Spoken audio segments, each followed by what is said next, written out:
This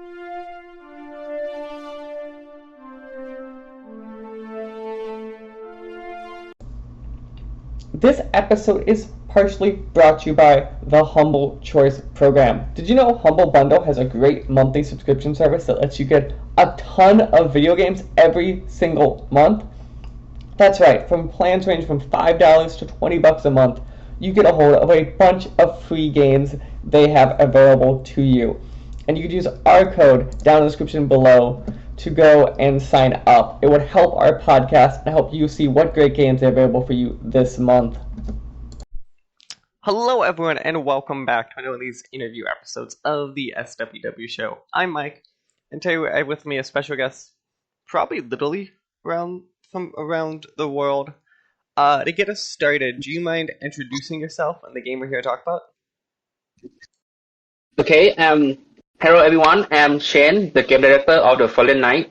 We are from Fair Play Studio, Thailand.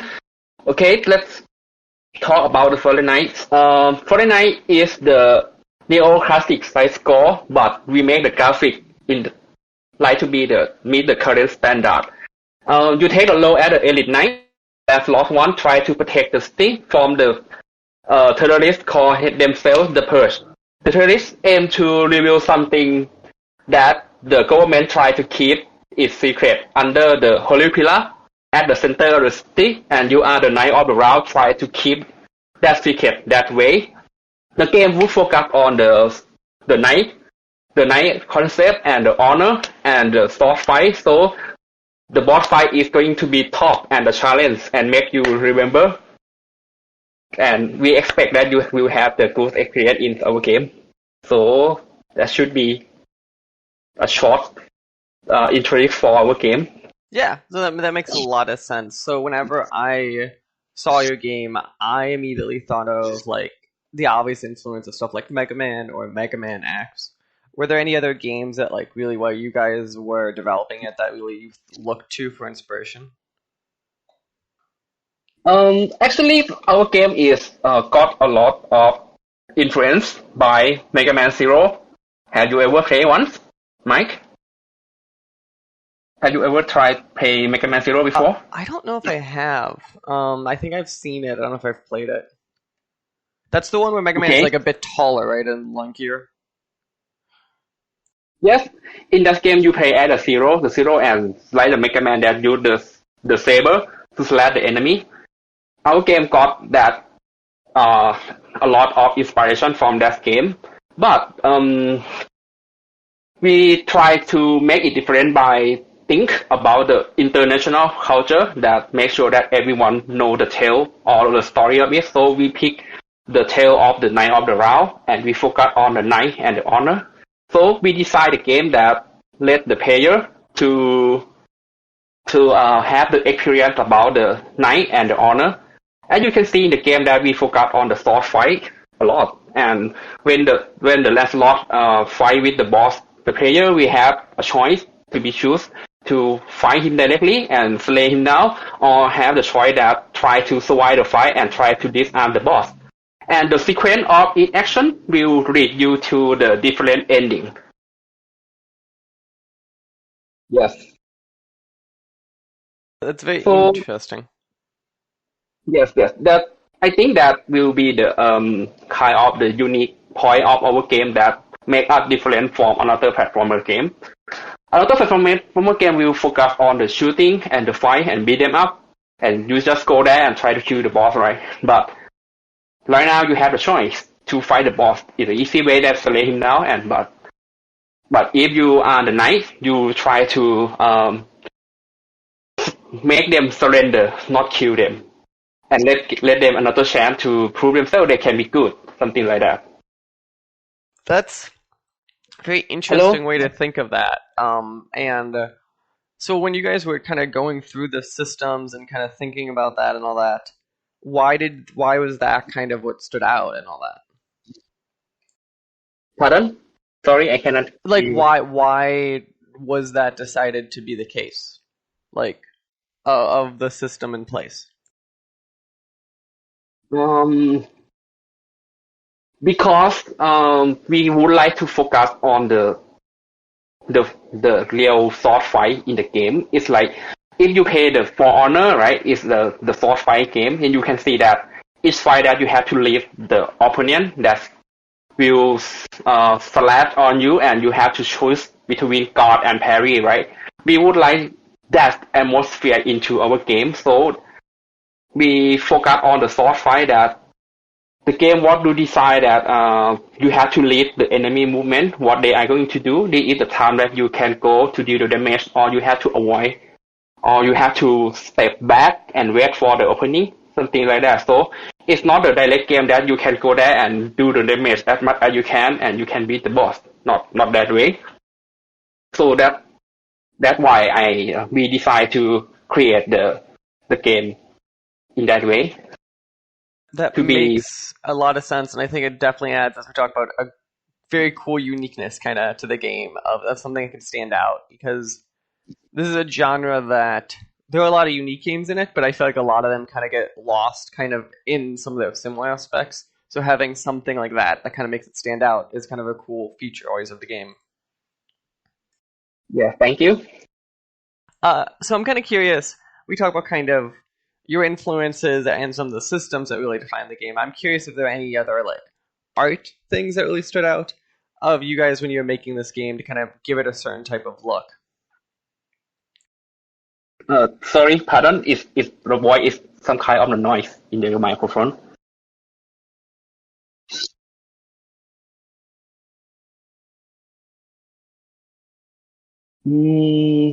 Actually, it's what the Dark Souls and another action RPG game. Like in our game, that if you play Dark Souls before, it's like actually the game is let you try to manage the mana, stamina, right? Stamina bar, right? Each action that you take is will reduce the stamina, right? So it means that when the stamina is empty, you cannot do anything, right? But to do that in our game, it means that our game is the fast pacing action game, right? You cannot do the thing that called stamina. It means that if I put everything cost the stamina, the game would be slow, right? So we decide to put that into the heal system. It means that every time you deal the damage to the enemy and you got the damage from the enemy, you will get the holy meter. The game will show in the top left corner, up top left corner. Each time you get damage or deal damage, you get the mana or the holy meter. One holy meter you can choose to use it to heal yourself, or you collect it enough to deal the massive damage with the ultimate move with it, Wrath of God. So that you can see that in the fight you have a very choice to do in the game. You can use this power to deal the massive damage or keep yourself into the fight. This is some kind of the unique mechanic, I guess, in our game. Interesting thing I did not even think of. So one of the other things that really I think stands out about your game, and I want to kind of talk about some more, is you have a heavy focus on like boss fights in this game and boss battles.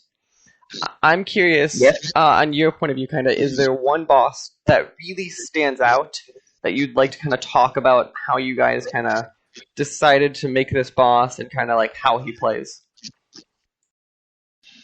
Okay. I think the most interested it should be the Whisper. The concept is, what if the greatest knight vs the greatest sniper? Have you ever curious what it's gonna be, right?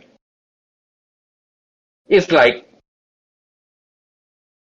because in the real world that no one use sword anymore fight against the gun, right? So it's really hard to think that what's gonna happen. But our game is in the future, right? But the character still use the sword. It means that he had a strong confidence that he can beat anyone. So we put the enemy to be one of the great sniper. So come to the biggest question: what should the greatest sniper look like? Do you know that, Mike? What he should look like, greatest sniper, in your opinion? No? Like a sniper, you're saying, right? Yes. I think of you snipers as like tall and lanky, kind of like maybe have a stealthy look to them. Yes. Is that So yes, that is one thing that we got the result from the research. So we kind of cannot imagine, right? So we did the research in the real life sniper and the gaming sniper, and we found out that the best reference is come from the Metal Gear Solid 3. In the game, they have one sniper in the game that have Snake have to fight with, and we study on his gameplay and lore, and we found out that the great sniper must have some of those factors. This factor I'm gonna say is one. They always come with the preparing and the great strategy. They always take the advantage from the environment. They always hard to find and reach to them. And even they got the enemy list close, they have some kind of trap to put them away or have a chance to make them escape. And he make the enemy believe that the enemy can be got shot from anywhere. It seems super cool, right? So we put those criteria together and design the boss of the game to have all of that criteria. If you play in the game, you will see that one of our boss called her name is Whisper. It's like when you start the game, you will get the scope of the sniper follow on you every move you go, and once you don't move, you will get shot by that scope. It means that Whisper is shot on you from the very far away in the state. And this state will make you really feel pressure. At the night, you have to move and always keep moving. You cannot take a rest. So the player will feel the pressure of the night that you really disadvantage in this game and in this map. So once you reach into the boss room, the unique mechanic of this boss room is like when you go into the boss room, normally you will talk with the boss, right? But this is sniper. It means that you cannot see her at the beginning of the fight. It means that you have to find her. She is somewhere in this room, and you get only her voice and talk to you a little bit, and then the fight will start. And when you play the game, you will see that she can shot you from every angle, and you have to move quickly and find her and deal damage to her. Yeah, that is something that we are really proud to present you the experience about the greatest knight and the greatest sniper. Have you ever tried it? interesting, cool way to really think about a boss design and kind of how you guys functioned it. I'm curious, kind of when you kind of go through this whole process of that, was it super hard to kind of develop this and fine tune it to make it feel fair? To make it feel fair is like we use the method of the 10 trial. You must pass one without any equipment. It's like the Lancelot will have the basic skill, right? They will have the dashing, the slashing, and the jump, everything, right? And you got that everything to fight against the boss, and make sure that with intent trial you have to pass at least one. It means that if you cannot do that, we have to do something, and we ask the tester what they feel about something that they feel that doesn't fair about them, so we adjust.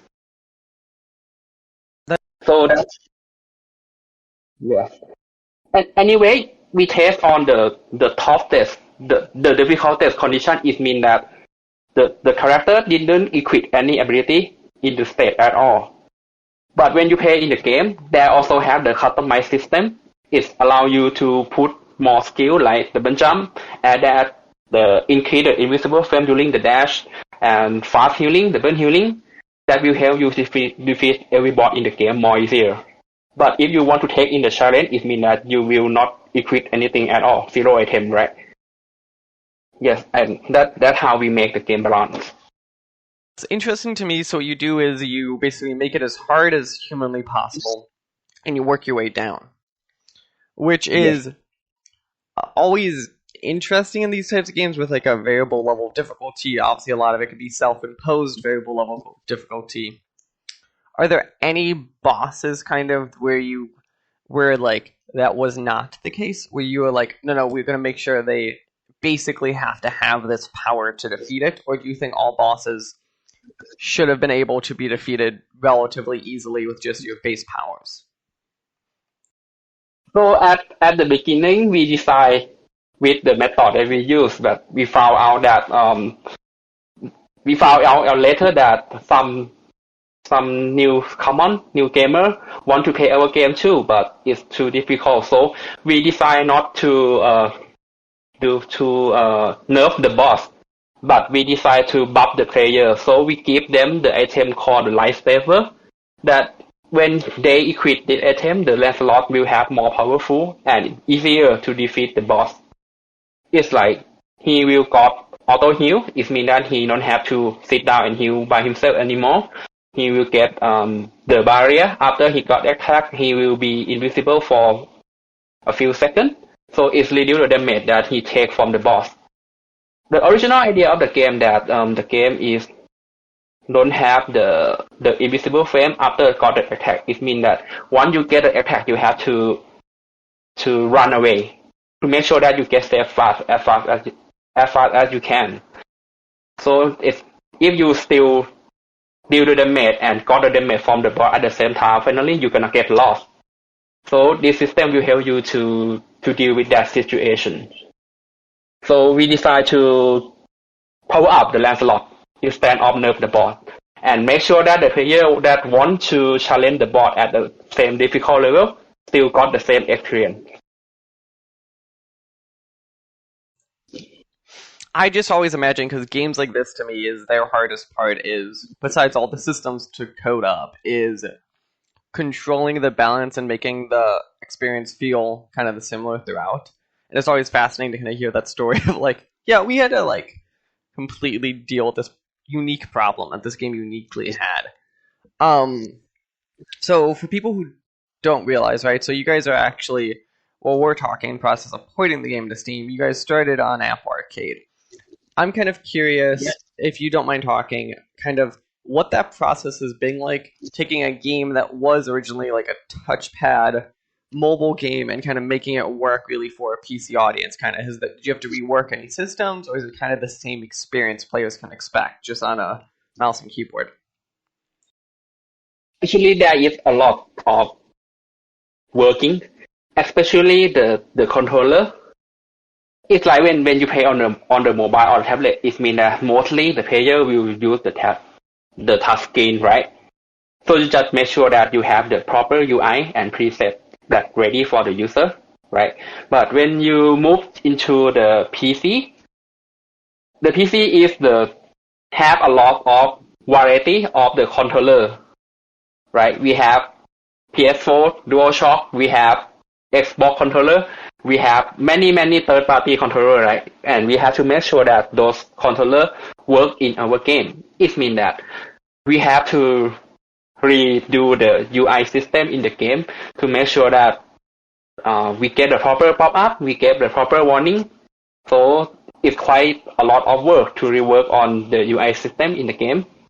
And another thing that the controller response is quite different from touchscreen, and we have to make sure that the responsive of the controller that we test should be fast enough to feel good. Yeah, reduce the latency of each controller, and that require a lot of QA and testing. Yes, that is a very big issue that we found. Another thing that is like the user experience of the flow game system from the mobile to the PC is quite different. It's like we have to manage the save system again to make sure that every time that you quit the game, you got the proper restart, something like that we have to rework on it. The next thing is